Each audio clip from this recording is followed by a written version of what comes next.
আজকেও আইসলাম কইসু একটা যে আর আমি খাইলাম না আপনার আর চাল্লাস করাম বাক্কা বহুত দিন ধরে আপনার এখানে খেয়াইয়া যান গিয়ে ওগুলোরে কইয়া তো ডাক্তারে হলাইলে আমারে কই একটা চকি এখানে জাফ দিলাইছে আওটাই কুয়াশা কুয়াশা করে ওইলে আর ডাক্তারে এটা অপারেশন লাগবে।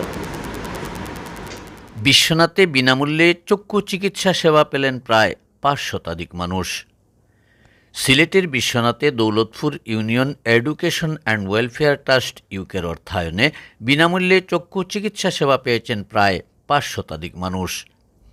শনিবার 17 মে সকাল 9টা থেকে বিকেল 3টে পর্যন্ত উপজেলার দৌলতপুর আদর্শ উচ্চ বিদ্যালয় অ্যান্ড কলেজে বার্ড চক্ষু হাসপাতালের সার্বিক সহযোগিতায় ও ট্রাস্টের উদ্যোগে আয়োজিত 5ম ফ্রি চক্ষু চিকিৎসা ক্যাম্পের মাধ্যমে দৌলতপুর ইউনিয়নের সুবিধাবঞ্চিত অসহায় দরিদ্র পরিবারের সদস্যদের বিনামূল্যে চক্ষু চিকিৎসা সেবা প্রদান করা হয়।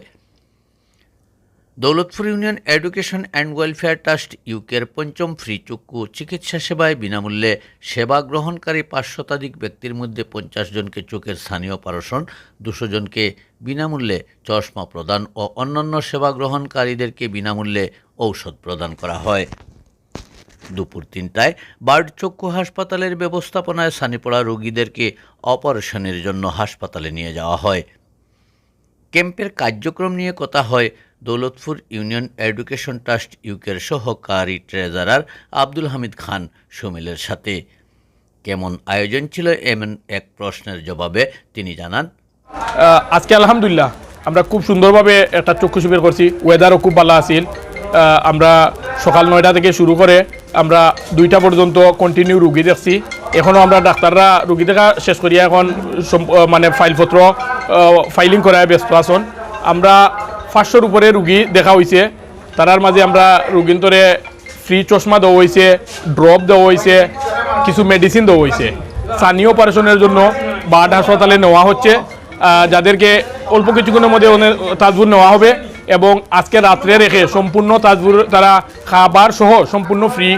আবার আগামীকালকে তারা সেম টাইমে বিকাল 4টার সময় এখন অন্য লামাইয়া দিবা। তো আলহামদুলিল্লাহ আমরা খুব সফল হয়েছে। আর এর ধারাবাহিকতায় আগামী মঙ্গলবারে 20 মে সালদনি স্কুল অ্যান্ড কলেজে আমাদের ষষ্ঠ অর্থাৎ সফল হওয়ার লাগে আপনারা সকলের সহযোগিতা কামনা করলাম। দৌলতপুর ইউনিয়ন এডুকেশন ট্রাস্ট ইউকের সহকারী ট্রেজারার আব্দুল হামিদ খান সুমেদ জানালেন, তাদের আয়োজন সফল হয়েছে। তবে যারা এই সেবা গ্রহণ করতে পারেননি তাদের জন্য আগামী মঙ্গলবার 20 মে সাউলদনি স্কুল অ্যান্ড কলেজে তাদের আরও একটি আয়োজন রয়েছে। যারা সেবা নিতে ইচ্ছুক তাদের জন্য উন্মুক্ত আছে। এরপর দ্বিতীয় অধিবেশনে এক আলোচনা সভার আয়োজন করা হয়। সভায় প্রধান অতিথির বক্তব্য রাখেন Sylhet MAG Usmani medical college হাসপাতালের সহযোগী অধ্যাপক ও ফরেনসিক বিভাগের বিভাগীয় প্রধান ডাক্তার শামসুল ইসলাম। ট্রাস্টের বাংলাদেশ পরিচালনা কমিটির সভাপতি মৌলানা লুৎফুর রহমানের সভাপতিত্বে এবং সাংগঠনিক সম্পাদক মিজানুর রহমান ও দৌলতপুর ইউনিয়ন পরিষদের 6 নং ওয়ার্ডের মেম্বার শফিক আহমদ পিয়ারের যৌথ পরিচালনায় বিশেষ অতিথির বক্তব্য রাখেন উপজেলার দৌলতপুর ইউনিয়ন পরিষদের chairman Hafiz Arab Khan. Daulatpur union education and welfare trust ইউকের সহকারী treasurer Abdul Hamid Khan Sumed, EC member Hanif Ahmad Khan, trustee Sheikh Kadar Ali, বার্ডের কর্মকর্তা রেজাউল করিম রেজা ও সংগঠক আব্দুল মুমিন কালু প্রমুখ। অনুষ্ঠানের শুরুতে কোরআন তেলাওয়াত করেন মুক্তার আলী। স্বাগত বক্তব্য রাখেন ট্রাস্টের বাংলাদেশ কমিটির সদস্য হাসানুজ্জামান। বিশেষ অতিথি হিসেবে উপস্থিত ছিলেন Daulatpur union education and welfare trust ইউকের ট্রাস্টি হাজি জুনাব আলী, বেলাল আহমদ ও রজব আলী রাজু। এ সময় উপস্থিত ছিলেন উপজেলার দৌলতপুর ইউনিয়ন পরিষদের 7 নং ওয়ার্ডের মেম্বার লুৎফুর রহমান, 8 নং ওয়ার্ডের মেম্বার নজরুল ইসলাম আজাদ, সমাজসেবক মাকসুদ আহমদ, হাসান মাহমুদ রিপন, আরকান আলী রাজা, জাকির হোসেন ডন, হাসান আহমদ, মিজান উদ্দিন, সাইদ মিয়া, মারজান আহমদ, মারুফ মিয়া, আবিদ খান, সামাদ খান, আরিফ খান, মিলন মিয়া, আকাশ আহমদ, জাহেদ মিয়া, রুহেল আহমদ, তানবির আলী, লিলু মিয়া, বাদল বিশ্বাস ও এলাকার গণ্যমান্য বিভিন্ন শ্রেণী পেশার ব্যক্তিবর্গ। সবাই বক্তারা বলেন, দেশ মাতৃকার টানে প্রবাসীরা নিজের কষ্টার্জিত অর্থ দিয়ে মানুষের কল্যাণে কাজ করে যাচ্ছেন।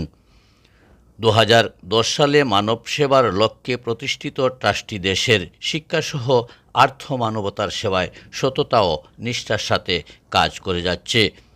সকলের সার্বিক সহযোগিতা অব্যাহত থাকলে এই ট্রাস্টের কার্যক্রম আরও অনেক দূর এগিয়ে যাবে। প্রধান অতিথির বক্তব্যে ডাক্তার শামসুল ইসলাম বলেন, আসলে অত্যন্ত চমৎকার মহতি একটা উদ্যোগ, যেটা আসলে ভাষায় বলার মতো না।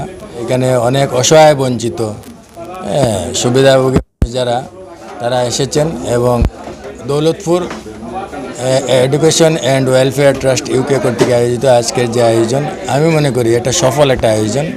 এখানে বিভিন্ন শ্রেণী পেশার মানুষ এসেছেন, বিশেষ করে যারা অসহায় বঞ্চিত মানুষ তারা উপকার পেয়ে যাচ্ছেন এবং কে ট্রাস্ট কৃতজ্ঞতা এবং তাদের প্রতি দোয়া রইল এবং এই সংগঠনের প্রতি আমি উত্তরোত্তর সফলতা কামনা করি, যাতে কিয়ামত পর্যন্ত এই সংগঠন মানুষের সেবায় নিয়োজিত থাকতে পারে। ধন্যবাদ।